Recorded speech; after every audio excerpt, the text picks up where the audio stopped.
Today we're at Kasisi Primary School with some of the children from the Wildlife Club, and today we're going to be making monkey masks from Jeannie's Magnificent Makes.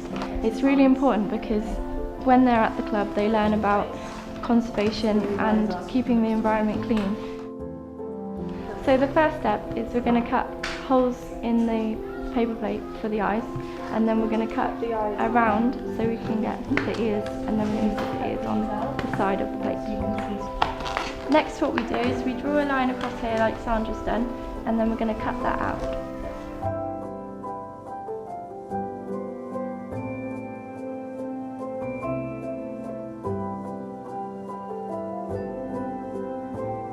After we've cut the masks out, we attach string to each side of the face so then we can tie it behind and wear it as a mask.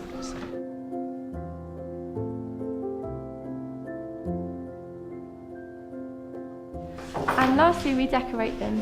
You can either use materials from outside, or we've used pens and pencils to make them colourful.